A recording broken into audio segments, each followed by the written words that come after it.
Hello, everybody, and welcome to Teachers in the Dungeon. I'm Tom Gross. And I am Dan Ream, dragged 2 more levels down in the dungeon by those awful goblins. Yeah, and you got one right there harassing you. I do. They hurt my head, bashing on the stairs as it went down. Kind of mean of them. And you got to know, if you've listened to the show long enough, that if Dan and I are remote, as you may be able to tell we are, but if Dan's down 2 levels, we're remote.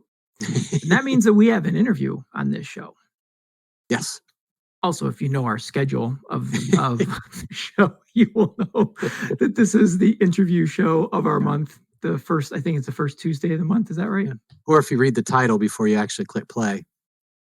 Oh, nobody reads. Come on. Nobody does that. Before we get to the interview, Wizards of the Coast made some announcements last week. Just wanted to mention them. We sort of talked a little bit about it, but you didn't really give me any thoughts because when we're eating lunch at school, it's eat, get a few words out, and see you later. Yes. So anyway, they came out with what I saw was about a 20-minute video that has some clips and footage from Gen Con, interviewing people at Gen Con to talk about the 2024 Player's Handbook that they released early for the convention. But nonetheless, in this, they talked a little bit about each of the core rule books, which I felt very in the know since I have the 2024 Player's Handbook from Gen Con. Mm-hmm. I felt pretty cool that I knew the pictures that they were showing and all of that. But nonetheless, it is coming out soon, along with later on the Dungeon Master's Guide and the updated monster manual, which they talked about. But then they announced some new books that will be coming out in 2025. The one that really strikes me is because I love the land and the settings of Dungeons and Dragons, the official settings and all of that. I love homebrew as well, but I love the reading about the different worlds, especially since a lot of my favorite characters come from these worlds. But they'll be releasing in 2025 a 2-book set of the Forgotten Realms. Nice. The first book of the Forgotten Realms will be for Dungeon Masters. Not exactly sure what is going to be in that would be just exclusive for Dungeon Masters, other than Secrets of the Forgotten Realms, I suppose. And then the other one is a book that will be a resource book for both players and Dungeon Masters. They mentioned some new backgrounds, things like that might show up in there. I love the Forgotten Realms. I love that it was created by Ed Greenwood, who's a librarian, so I've had that connection with him. But the whole story about the Forgotten Realms and how Ed created it, and sort of the story of how TSR hired him and all of that, is just a lot of fun. Then another book that they announced was a adventure book that involves, well, Dungeons with Dragons.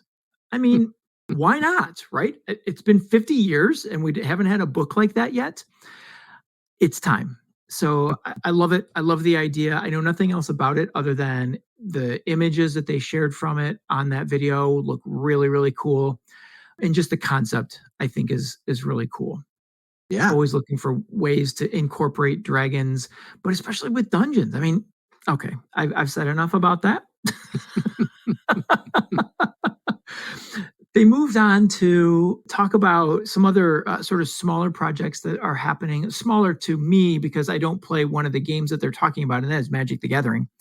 To someone that plays Magic the Gathering, this is not a small announcement, but they'll be releasing a new Dungeons and Dragons set for Magic the Gathering in 2025, which is really cool. I bought many of the cards from, I don't know, a few years ago.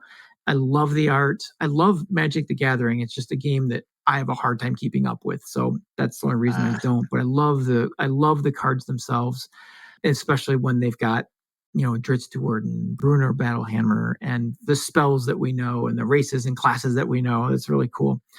And then we also saw this at Gen Con, but they talked about the new D&D Lego minis that will be coming out. Just look like a ton of fun. Being a Lego person, I think that's super cool. But I also think about all the times that our kids in our game club show up with Legos as their minifigures. Yeah. Which to me, that was a creative thought. I would have never thought to do that. I would have resorted to dice before a minifigure that's a Lego. So kudos to those kids. And it's going to be cool to have some Dungeons and Dragons themed minifigures coming out. There are a few other announcements that were on that video, so it's definitely worth checking out if you're interested in the things that I just talked about, because they go into more detail. Of course, it's the professionals telling it instead of me telling you about it. Well, we have a great interview for you coming up. We met with John Johnson of Let's Quest, someone that we met at Gen Con, and knew that we had to get him on the show. Yeah. So I guess it's time for that to happen. Yes, it was such an enjoyable conversation, and just his excitement to tell us what he envisions for Let's Quest. And again, I'm sensing that you don't want to give too much away, so I won't either, other than it's pretty fascinating and inspiring what he wants to do with TTRPGs. Yeah, and I guess my teaser is, if you run a game club or you've thought about running a game club and resources are the struggle or what limits you, this is the interview you've been waiting for. So without any further ado, here is our interview with John Johnson of Let's Quest. Dan, you and I have often talked about going to conventions. One of the best part about conventions is the people we meet. Yes. And the people we get to talk to and visit with. And our guest tonight is someone we met on Trade Day this year at Gen Con. And so we'd like to welcome to the show, John Johnson of Let's Quest. Hello, John. Hey there, guys. Thank you for having me on. I really enjoyed your guys' presentation at Gen Con. I'm actually really happy that I got to sit in on that. And I was very surprised to see one of you in our presentation as well. So that was fun. Yes. Well, thank you. Yeah, that was Trade Day is really, there was definitely a higher energy level this year, I think, than the past 2 years that we've been. Was there? Okay. So this is our, not only was that our first Trade Day, myself, my vice chair who'd been there, that was actually our first Gen Con ever. So we went from 0 to 100 when it came to Gen Con. Yes. That was, they shattered all their records for attendance. That's for sure. Yeah. But yeah, Trade Day, that's the third year we've done it, and it's sort of coming back from COVID, I think, is part of it, but it's grown significantly, I think, each year that we've been. That makes sense. I had talked to a couple of people who had attended previously who they had voiced they weren't sure if it was worth the trip out. Presumably it was smaller at the time. Having done it now, I would say absolutely I would go and do Trade Day again. It seemed like it was totally worth going out to Gen Con and presenting there. It was a lot of fun, and it was great to meet and talk to so many people there. So yes. Yeah, I was about to ask what your initial impression was of Gen Con. So clearly it sounds like you're going to go back. But what were some of the highlights for you guys? We spent a lot, almost all of the time we spent just doing nonprofit stuff, right? Trying to talking to the publishers and everything. But I think that was probably the coolest part, was just meeting people through the nonprofit, people we had, talked to previously through just digital means, like Jacqueline Lewis, who is also presenting at Trade Day. Meeting her for the first time in person and putting faces to names is a lot of fun. There are some publishers and game designers who, we have talked to and know online, getting to shake their hands and say hi for the first time in person. That's very exciting. And we did manage to squeeze in a couple games as well. So it's always fun to try a game that we haven't played before, right? If we're going all the way out to Gen Con, we made sure that the few games we did get to play in, it's stuff that's not already on the shelf. It makes sense. Awesome. Well, I'm glad you guys had a good time. We certainly do every year. But let's talk a little bit about Let's Quest. But first, our standard question for new guests to Teachers in the Dungeon is, John, tell us a little bit about your RPG or D&D story. How did you get into role playing? Yeah, so I have an older brother. He's 7 years older than me. We're very, very close. But my brother, the entire time I grew up, was into tabletop role-playing games, was into tabletop war games like Warhammer. So I just grew up with someone I looked up to who was already in the hobby, and he got me into the hobby, right? Before I knew any of the rules, I knew what Warhammer miniatures were, and we were playing fake versions of the game on tables at home. when I didn't know how to play. I was too young. 7 years is a pretty big gap for siblings. But, we'd get there and we'd play a pretend, version of Warhammer that I could understand at that age. And I didn't really get into tabletop games until I was in middle school when I first got D&D 3.5. And that was where I dipped my toes into playing and being a DM. And so in middle school, I got into it as my own hobby instead of, like a vicarious hobby through my brother. But I mean, ever since then, it has been my favorite hobby. So over the years, I've just gotten more and more into it. I often say that, like, if I had to get rid of all my other hobbies, like, I would keep tabletop role-playing games is the hobby that I have. I love board games. I love my computer and my video games, but like tabletop role-playing is the one that I would keep for sure. And it's just been a progression like that, right? I started with my brother, and then I started getting the 3.5 on my own. And then by the time I was an adult, I was in a couple long-running campaigns with friends in 3.5, and then a little bit when 4E came out. And then as time went on, it became writing homebrew and having my own website for homebrew, and then eventually being in a position to launch the nonprofit. And so I've just kind of dug deeper and deeper into the hobby over the years, including multiple attempts at podcasts, which I can say I do not have the wherewithal to record and edit podcasts. So kudos to you guys, because there's a lot of time and effort that I have not been able to master. It's good to have a partner. It makes it easier if you're splitting the labor. That is true. That is true. Well, you mentioned your the nonprofit that is Let's Quest. So tell us a little bit about Let's Quest and where this got started. So let us know what that's all about. Yeah, so Let's Quest is very, very new, right? So we actually did the very initial launchings of Let's Quest at the end of last year. We weren't like officially launched until February of this year. So that is how new we are. We are 6 months old now, looking at the date here. And it really just derived from, at my previous day job, I had one of my coworkers come up to me and he said, "Hey, my son is really interested in Dungeons and Dragons. He wants a program like at his school. He's asked me to teach him how to play. I don't know anything about Dungeons and Dragons, but you wear D&D shirts all the time to work.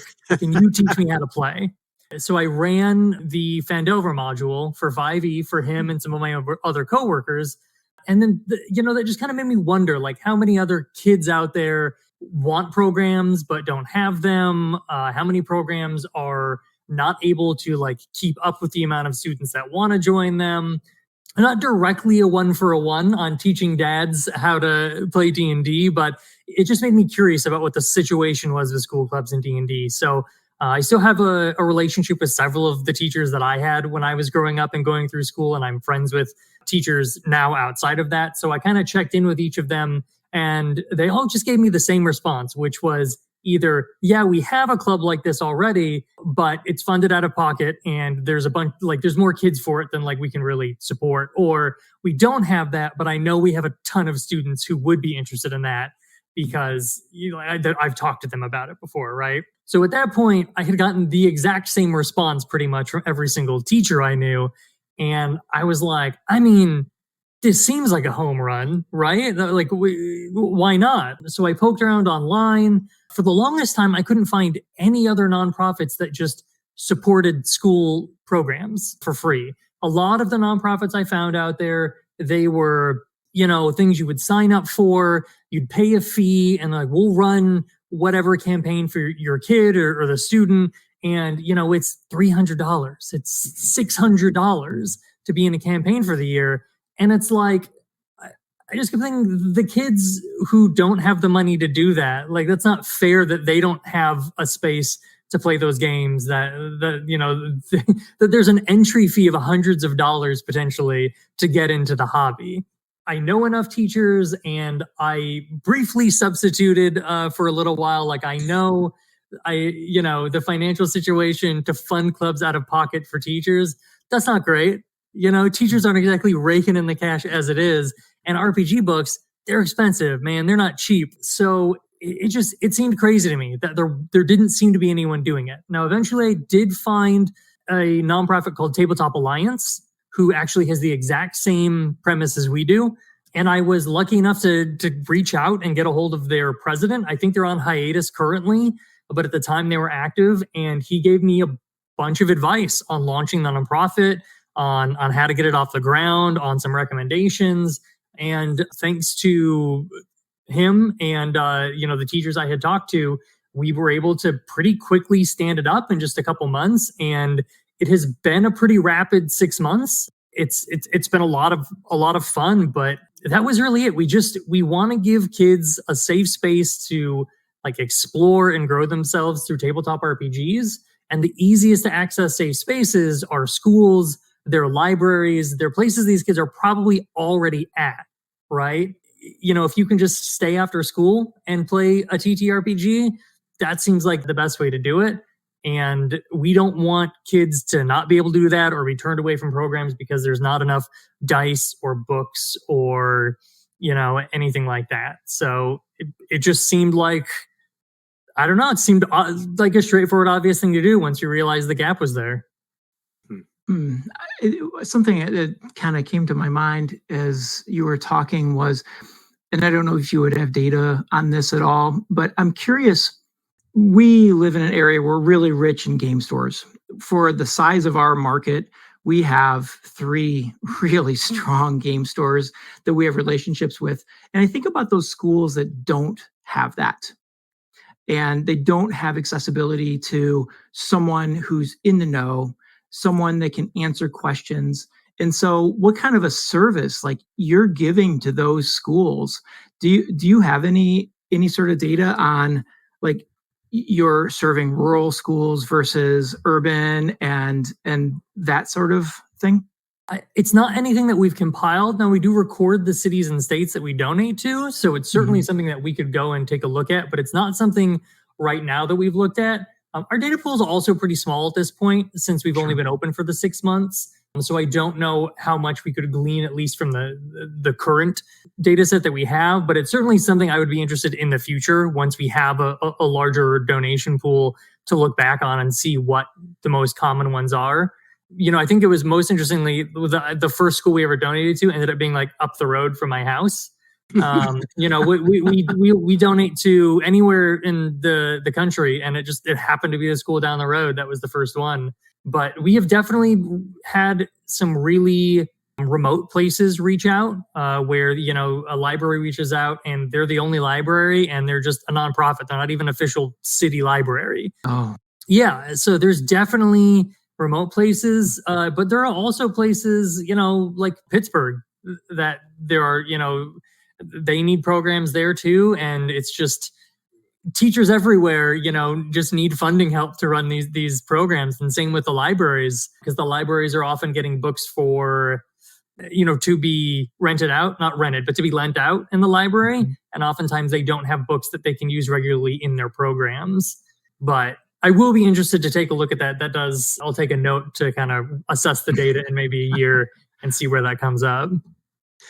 Kind of piggybacking off that, I don't know that you have the data to answer this either, but I was curious about, Tom mentioned geographic dispersion of the schools. I was wondering if, socioeconomic level, if you've noticed any patterns there yet. Have you been able to make contact with the schools that are, have the least resources? Or I would guess that schools like that might also have the most difficulty gathering information to even know about you, but I don't know if you've right.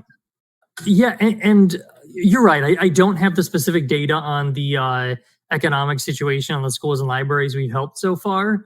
I can say that a majority of them have reached out to us directly. A couple of them we've managed to get in contact with through our own like outbound communications. But one of the hardest things we thought was going to be getting inbound like materials to donate to the schools and libraries.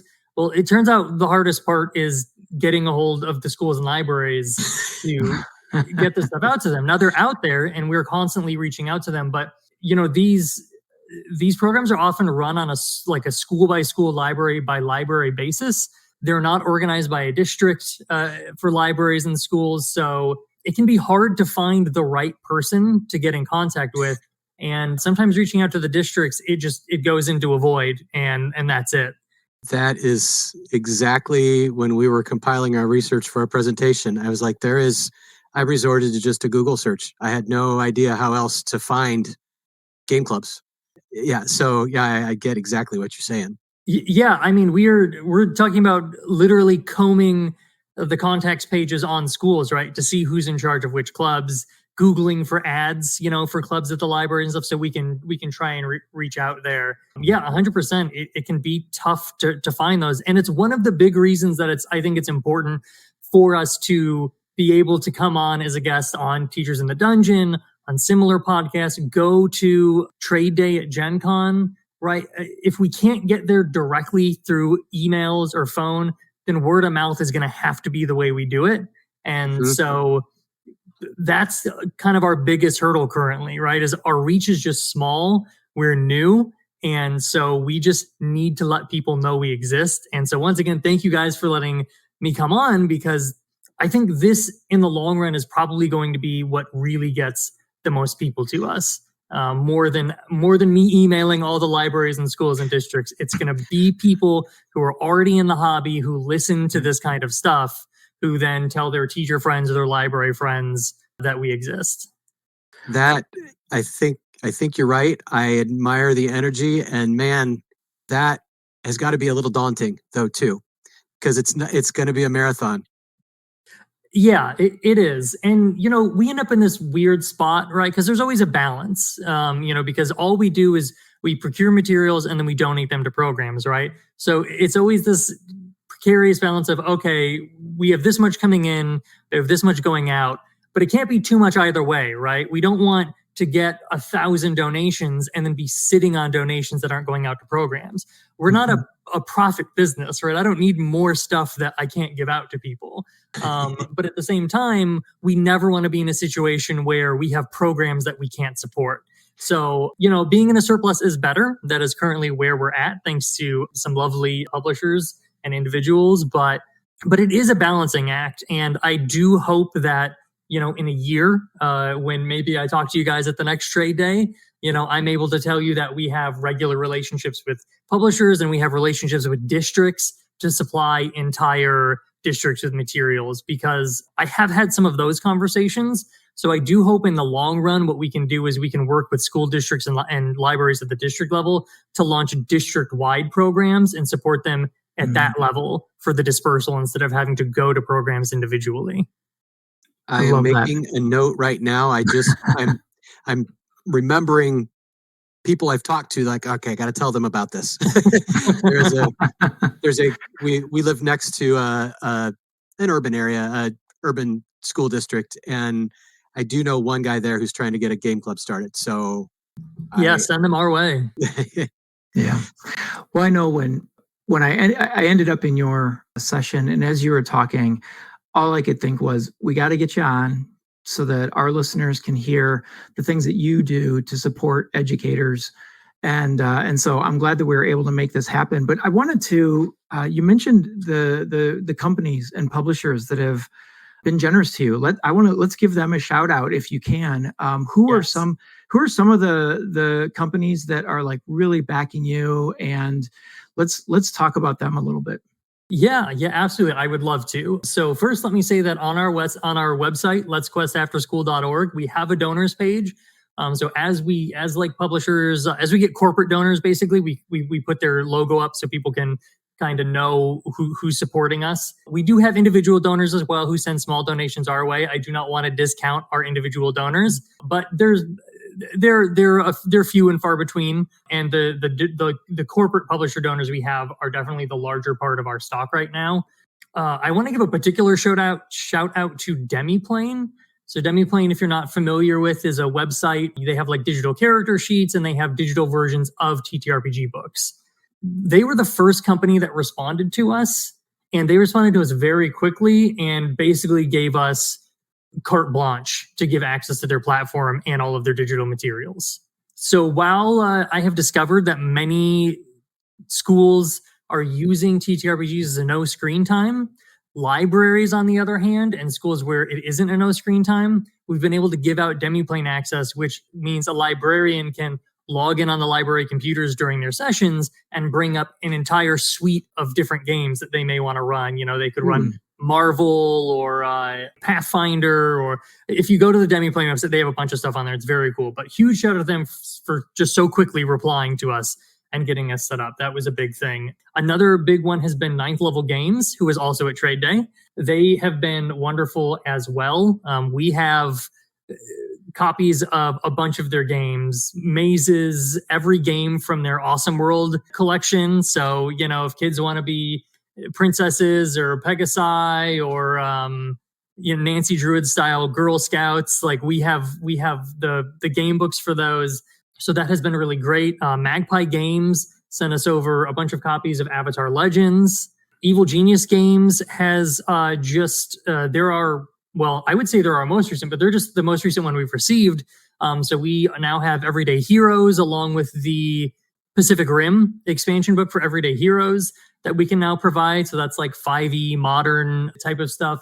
Hit Point Press was great. They sent us over a bunch of copies of Humblewood, which I personally love. Humblewood as a 5e setting. I ran it and owned it long before this was a thing. So as soon as that came out, I was running it. And so they were one of the first ones I reached out to. So that's been really great.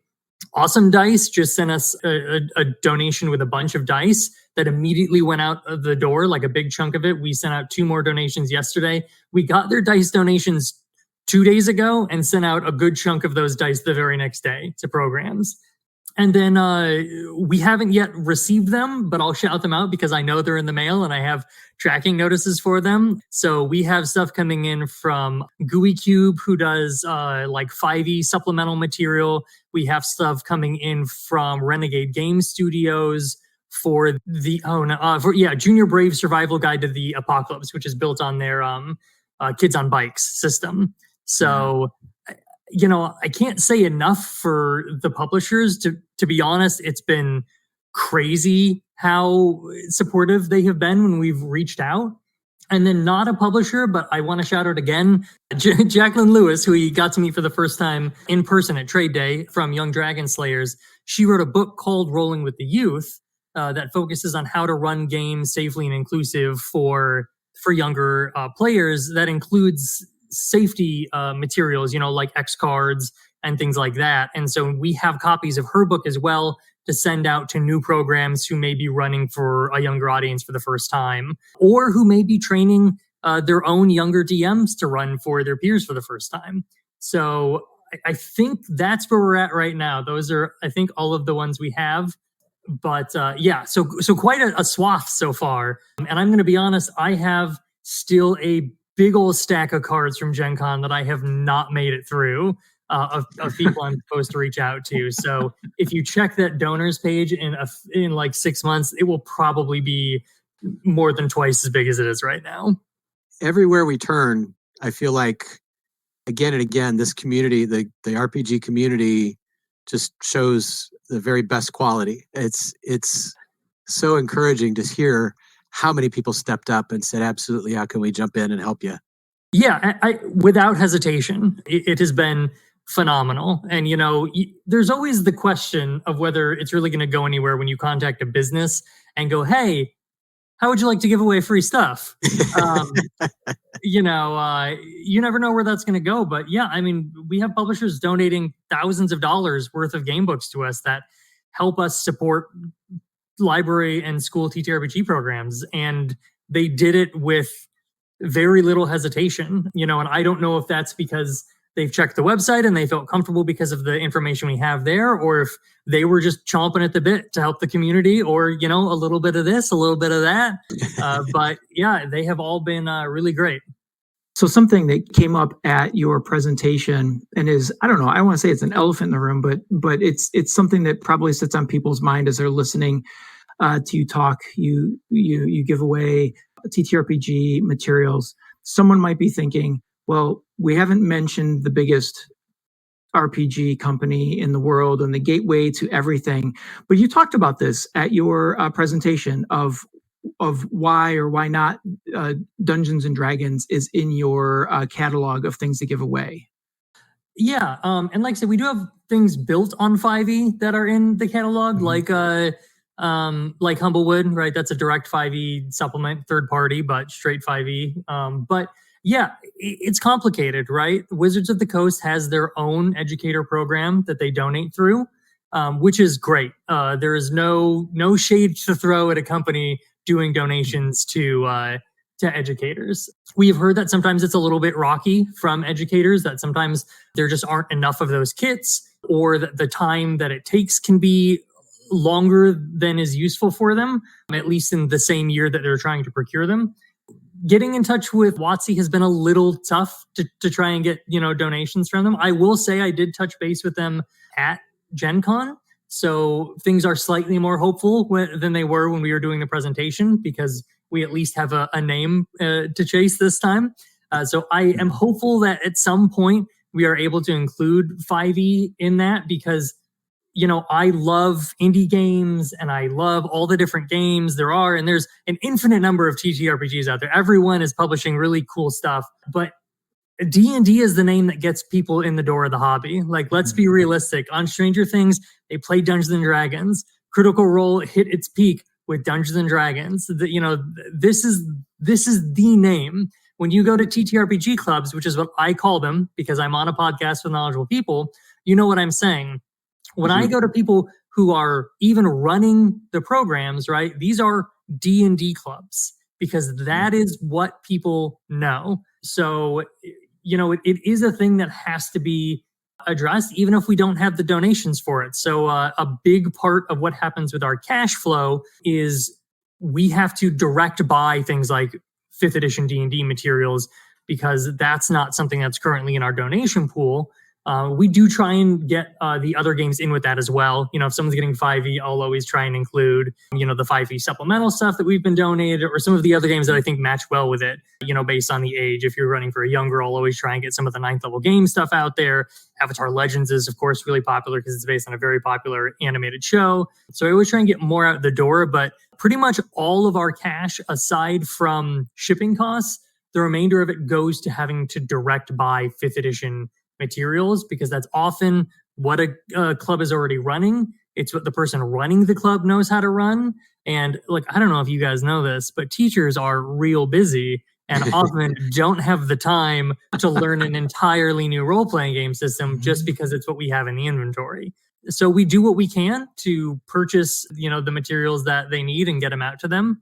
And, slide in a couple other things on the side to maybe expand the horizon if they have time, or if they have students who are interested in learning the games themselves and running them. So kind of connected to that, on your website, I noticed that you offer, some tutorial services.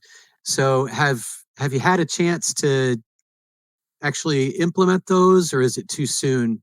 Great question. No, we have not at all. I would love to say that we have had that opportunity, but at least in the current size that we're at, and because people find us through channels that are already in the environment of the hobby, they typically already know how these games work. They're already playing them. So they're really just short on materials, not on knowledge of how to play. I do hope that one day we will be able to take advantage of that. And I think that really will go hand in hand with being able to do district level support, because I think one of the things, if we can work with the district to launch a TTRPG school program or a library program, part of that will be assisting them and educating, the sponsors of those programs and how to play the games, how to run them.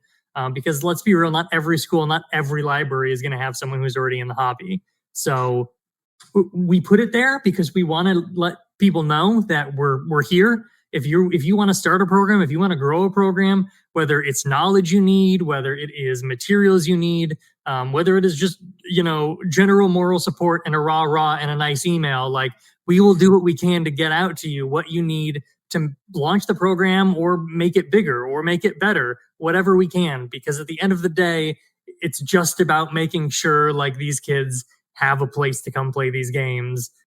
Are there any particular stories or connections so far that stick with you that you've been able to make in your 6 months of interacting with schools? Yeah, so there's a couple. I think the first one was because the first school we donated to happened to be down the road from the house. Instead of paying shipping costs, of course, well, we were just able to run it directly to the school.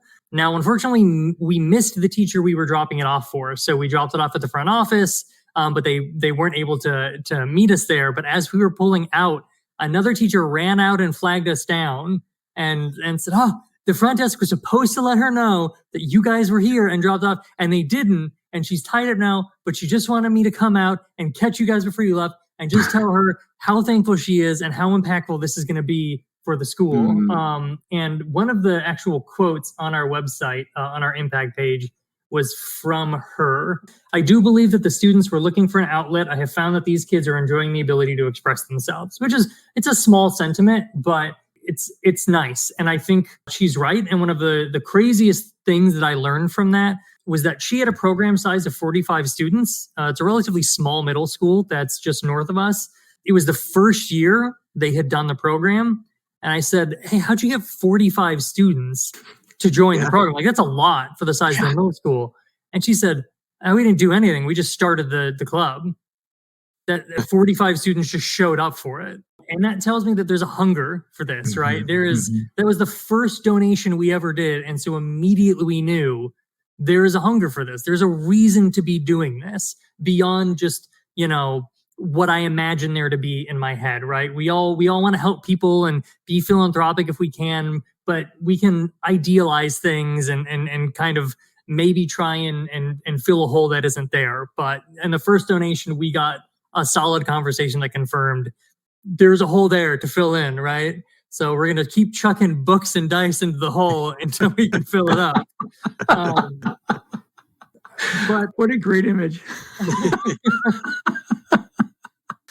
And then I think the other one was I had talked with a teacher who was running a program, and they had asked for supplemental materials. They were running 5th edition, but they had more students than they had books. They were running, I think the program was 20 or 25 students. They had one Curse of Strahd book they were running for all of those groups. So for 4 or 5 groups. And she said that the students were hand transcribing sections of Strahd that they were going to run that day for the program and then running them. And I was like, good Lord, like the dedication. I'm trying to think, as an adult, if I was in that situation, like, I might just not run that week, it's like, so once again, it was just that reassurance, right? That the love that I have for the hobby, that the love that I see in other people around me, and what used to be a really niche hobby it's just blown up. It's everywhere. You can walk into schools and libraries and talk to kids, and they know what Dungeons and Dragons is these days. They might even know the more obscure games. There is just a real love for sitting at a table with other people and playing tabletop role-playing games. And that's just so great to see. That's where the dwarf raises his mug and goes, "Hear, hear." No truer words were spoken there. I couldn't help but think, Dan, we'd encountered several middle school people at Gen Con, and they talk about like, "Oh, I got 60 kids to sign up for to play role-playing games." God bless those middle school teachers, man. Who take on 40, 50, 60 kids in a role playing. I can't even wrap my brain around that. So thank you to all of those teachers that are willing to, take the masses. Because I think once they get to high school kind of takes over, and the kids that we've got are like passionate. They're deep in, this is what they want. And I think in middle school, you're catching a lot of kids that are just exploring and just looking for something fun before life hits them. So good on them, and good on you for supporting them. One thing you really hit upon that stuck with me in your presentation at Gen Con was you really made a huge point about talking about transparency of the organization, which to me as a teacher, thinking, who am I investing my time in? I don't want to spend a lot of time with somebody who I'm gonna work with them and then just never get anything. Your transparency kind of changed my mind on like how that might, you're someone that I would invest my time in. Talk a little bit about the transparency and how you guys use that with your organization. Yeah. So, I mean, from the start, transparency was really important with us. I mean, we're a nonprofit. So, if you want to get technical, you can go dig up the financials of all the nonprofits out there and look at their filings. But you shouldn't have to do that to feel, to find out that information about a nonprofit, about a business, really, in my opinion. And so it became important to us to really share not only like the number of students that we've been able to like impact, or the average cost per student, or the average cost per program size, which we put directly on our website. But what do we talk about in our board meetings that we hold? What are all of our government filings look like? What are our financials? If there's this much money coming in, how much money is going out? And here's the thing, I don't think that that's a crazy thing to do when we're going to people and saying, hey, give us free stuff and just trust that we're going to give it to the people that we're supposed to. And on the other side of that, if you're a teacher or a library, hey, spend time talking and having all these conversations with us. Give me your contact information. Tell me where you work, and maybe we'll get something out to you, right? We want people to feel comfortable on both sides that they're talking to a legitimate organization, right? So aside from being able to see like our general impact, we keep an additional information section on our website where we put all of that information. We put our 501c3 status filings. We have our clearance in Florida to be like to ask for charitable donations.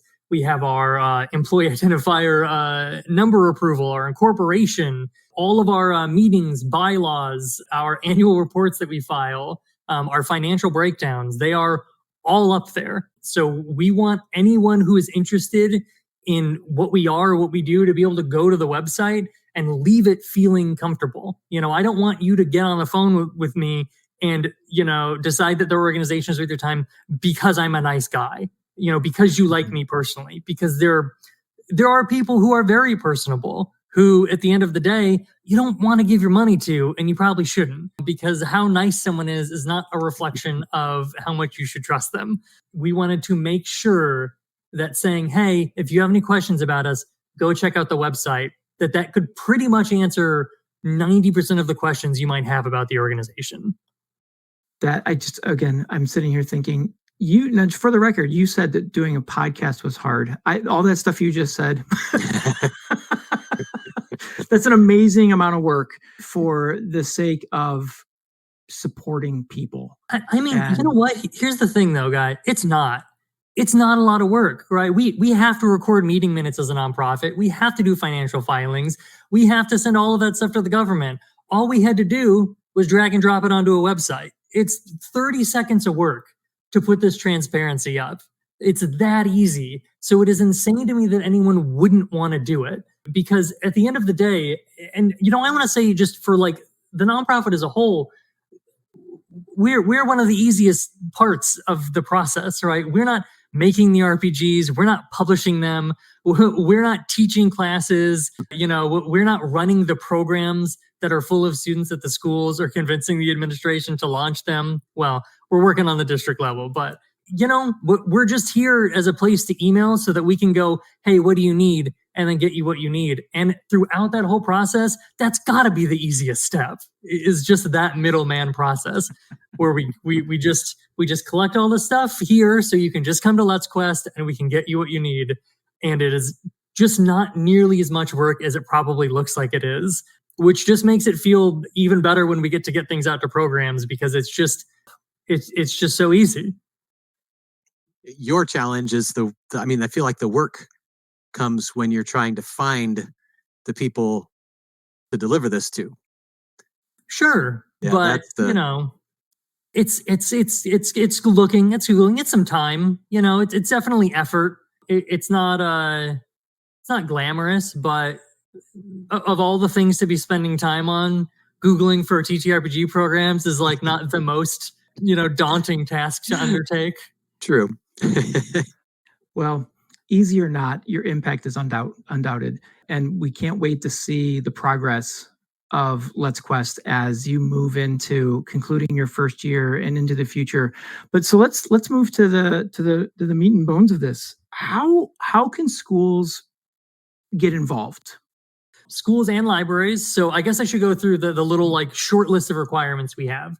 We support schools and libraries that have TTRPG programs or just tabletop programs. If they do board games as well, obviously that's good too. It's just that we supply TTRPGs that service K through 12 students.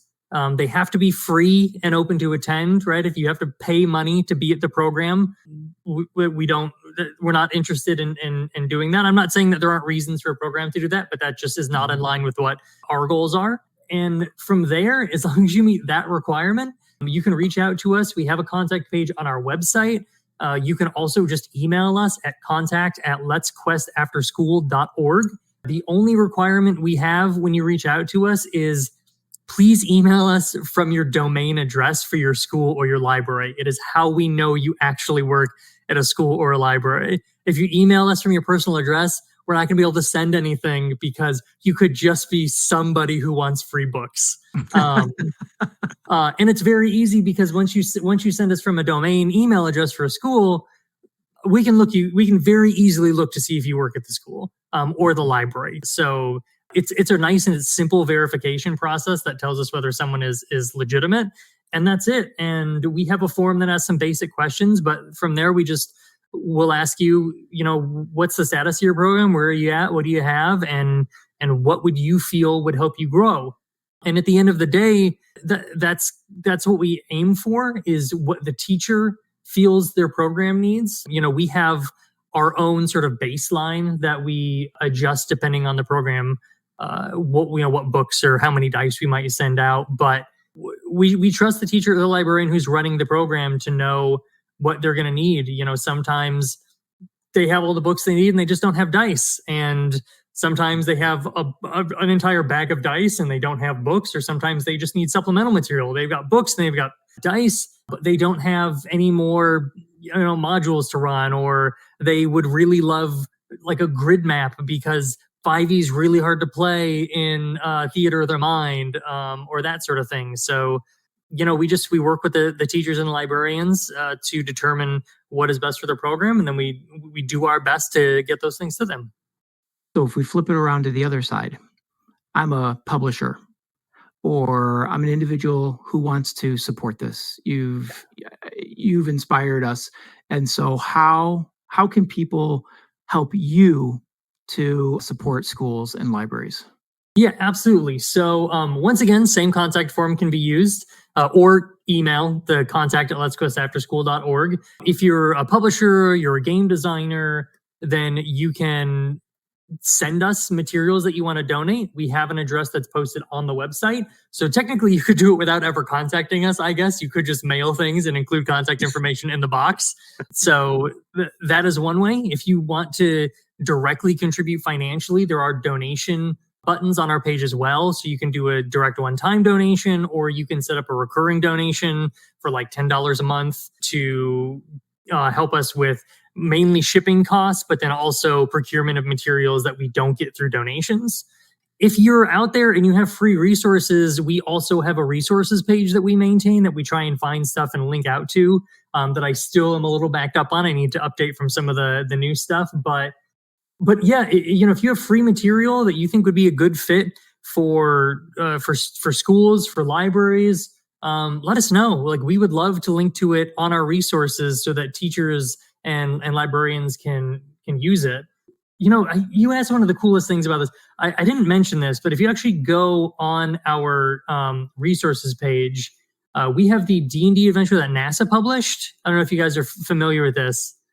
They did that free module, which is really interesting. It has a bunch of scientific concepts in it.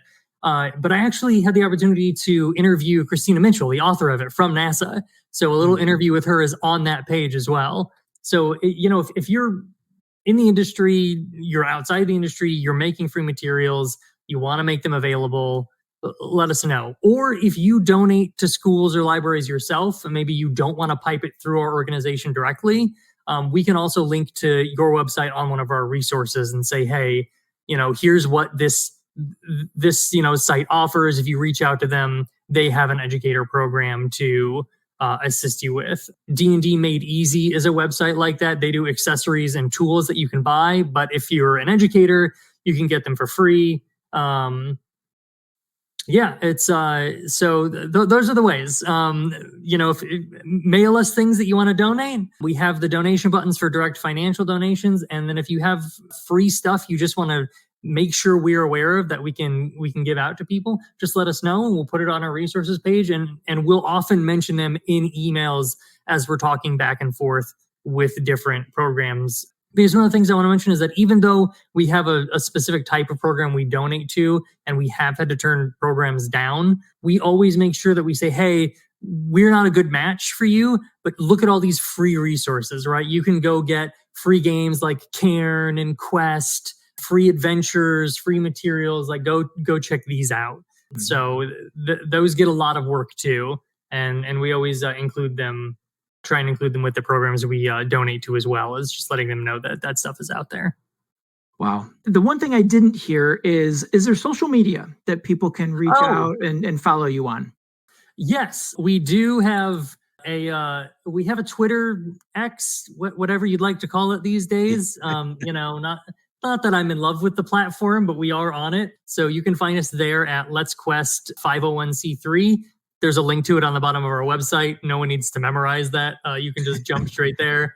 We have a Facebook page as well that's linked there. Our LinkedIn as well, if you want to follow us on a more professional level. And that is often where people who want to work with us on a professional level reach out outside of donations. We've had people reach out directly to us through LinkedIn.